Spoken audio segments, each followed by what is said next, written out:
I'm Dr. Lisa Chapa, breast surgical oncologist at DHR Health. Lisa, what's happening next month in the month of October? So every October is Breast Cancer Awareness Month.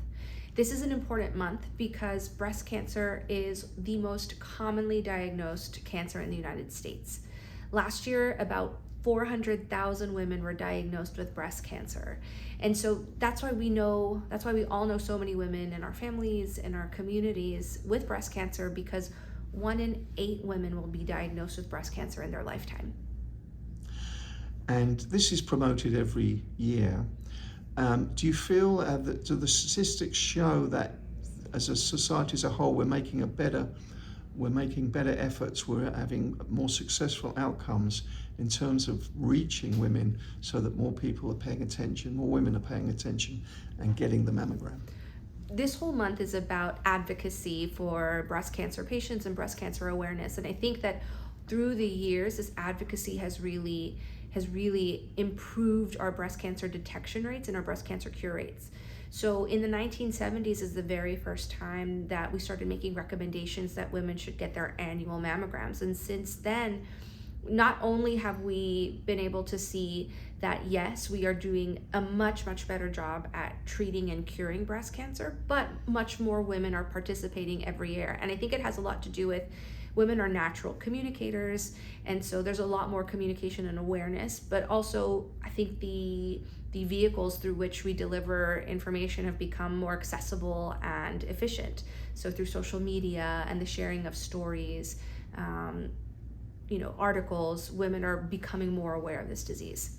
So social media helps you in that regard? Absolutely. I think social media is a very powerful tool when used correctly. And so Americans are spending more and more time connecting through social media. And so we want to really harness the power of that tool to make sure that women are being told that they should get their mammograms starting at 40.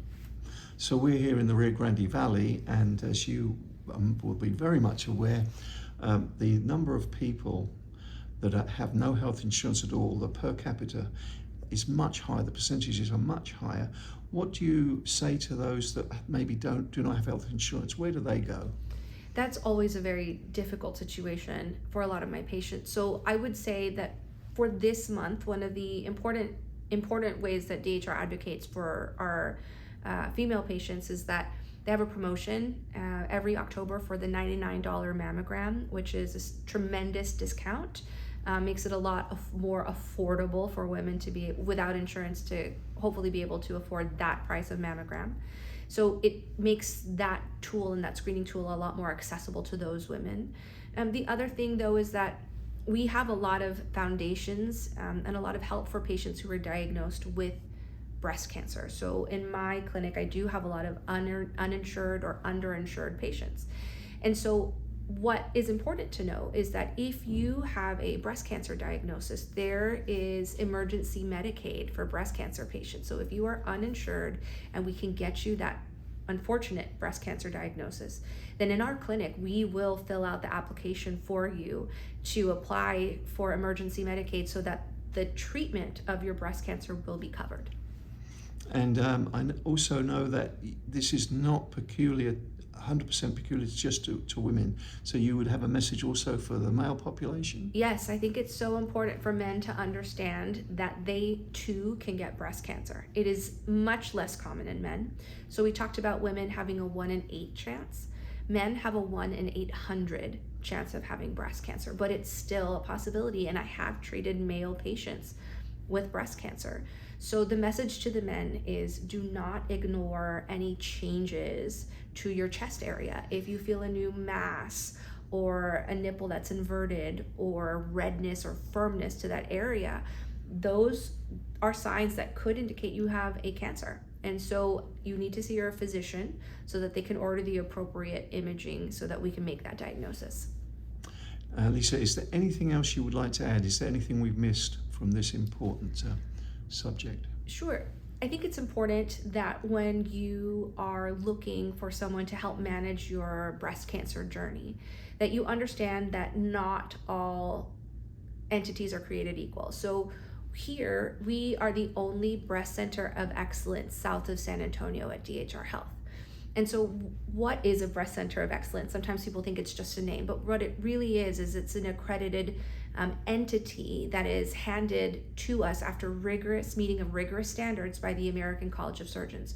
That's a national organization that will come down and review our institution every 2 to 3 years and make sure that we are meeting the highest quality of standards, not just in breast surgery, but in radiation, in medical oncology, pathology, radiology, chemo infusion. Our nurses are trained. We have to meet these rigorous standards.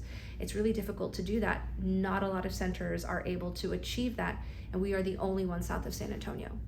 And how long have you had that accreditation? So this has been in place for about 7 to 8 years now here at DHR Health. We're really proud to serve the Rio Grande Valley and have this as something that we can offer them.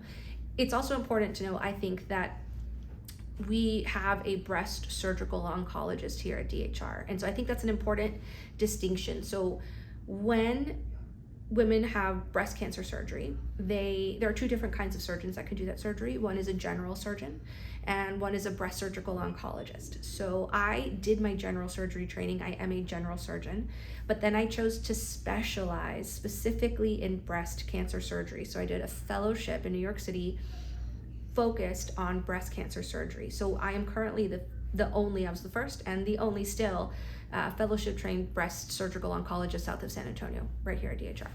So the nearest health system to the valley that would be given that accreditation of excellence would be San Antonio? Correct. And so because of that, we have patients driving in from all over the border. I have patients from Corpus, I have patients from Laredo, from Roma. I actually have had quite a few patients from Eagle Pass, because really this is the only place where they can get that level of care down here. Well, Lisa, thank you. We've learned a lot. Anything else you want to add? I think I would just encourage women. I think the most important thing is to get your mammograms. And not just get your mammograms, but talk to your family members and ask them if they've gotten their mammograms. Ask the women in your life. These really are life-saving tools. So if you've already done yours, I would challenge women to talk to a friend, talk to a family member, and invite them to get theirs as well. Well, thank you so much for today's interview. Thank you so much.